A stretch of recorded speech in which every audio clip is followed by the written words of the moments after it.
Hi, this video considers a vector-based stack. The previous video covered how we could implement a stack in a singly linked list. Now we're going to look at how we could implement a stack using a vector or other different major sequence data structure technology.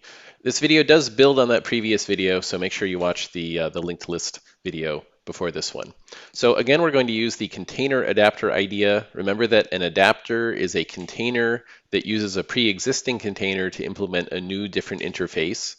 What we're doing here is creating a vector-based stack. So we're using a vector data structure to implement the stack operations of top, push, and pop. So once again, we have to work out the correspondence between the concepts in the stack that we're implementing and the concepts in the vector that we're using. So we have a vector, we want to make a stack. Just like last time, we are implementing a stack, and the stack works on one end, which is the top, the top of the stack. And once again, there are two different ways we could arrange the vector. The vector has the front and the back. So we could put the top of the stack at the front of the vector at index 0, or we could put the top of the stack at the back of the vector at index 1, and we've got a sketch of those two alternatives on the right. So we have a design decision to make. Which way do we do it? Is the top corresponding to the front of the vector, or is the top corresponding to the back of the vector? And once again, we want a scientific answer. We're not guessing here. We're going to look at the evidence and make a decision that makes sense. So we're going to base this on the asymptotic analysis, or the big O, of the two alternatives. Let's review the relevant operations of a vector. We can get an index or set an index to a value in constant time. Pushing to the front and popping to the front are linear time. Those are really slow in the vector because of the scooting issue. If you remove the first element of a vector, there's kind of a unused element, and you have to copy everything one index over, and that takes linear time. And likewise, if you push to the front of a vector, you need to scoot everything to the right, bump everything up one index to make room.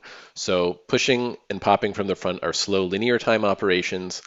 Pushing to the back and popping from the back, however, are constant amortized operations because we're using a partially filled array and we only resize when absolutely necessary, and that works out to constant amortized time to add or remove a single element to the back.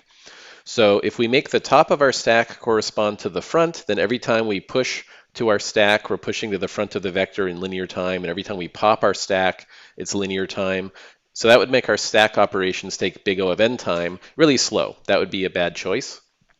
If the top of the stack corresponds to the back, then every time we push or pop the top of the stack, that means pushing or popping the back of the vector, and that's constant amortized time, which is much faster. So there's a pretty clear answer here that the top of the stack needs to be at the back of the vector. Note that this is the exact opposite decision we made from linked lists, because with linked lists, they can manipulate the front faster.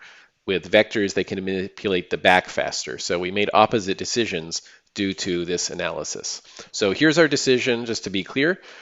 The top of the stack corresponds to the back of the vector, meaning the highest index. So if I have a stack with 1, 5, and 6 with 1 at the top, that will correspond to a vector with 6 at index 0, 5 at index 1, and 1 at index 2. So the topmost element is at the highest index in the vector. So we have an invariant going on here that the top element itself is going to be at the index, which is the size minus 1. Here, this stack has 3 elements, so the size of the stack is 3. That means you can find the top element at 3 minus 1 makes 2, index 2. This is the off by 1 thing because we're starting at index number 0. So now let's look at code. Much like the linked list implementation, it's pretty simple, which is a good thing. So the vector stack class only needs one data member. A single vector is going to hold all of these elements. It does everything we need. And to create a new vector stack, we just have a default constructor that initializes the vector to be empty, and that's it. And to get the size of the stack, we just return the vector size. We don't even need to make our own size data member because vector already has that for us. These are constant time vector operations, so the stack operations are constant time. To get the top, we have a conventional error check. If the size is 0, there's no such thing as the top, and we throw an exception. If we get past that, then we return the vector at index size minus 1. Note the minus 1 there. That's because of the invariant from a couple slides ago. If I have n elements in my stack, that's n elements in the vector.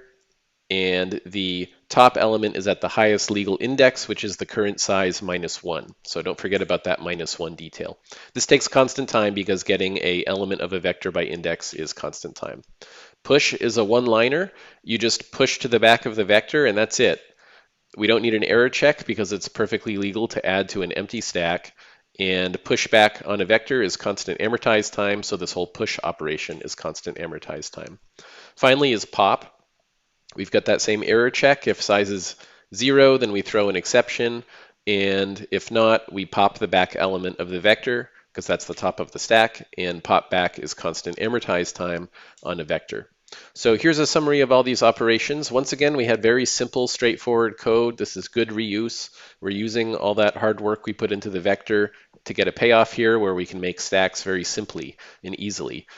Creating the empty vector, getting the size, getting the top, those are constant worst case time operations. There's no amortization on those. Push and pop are constant amortized time, essentially constant time, but we have to say amortized because push and pop may resize the storage array.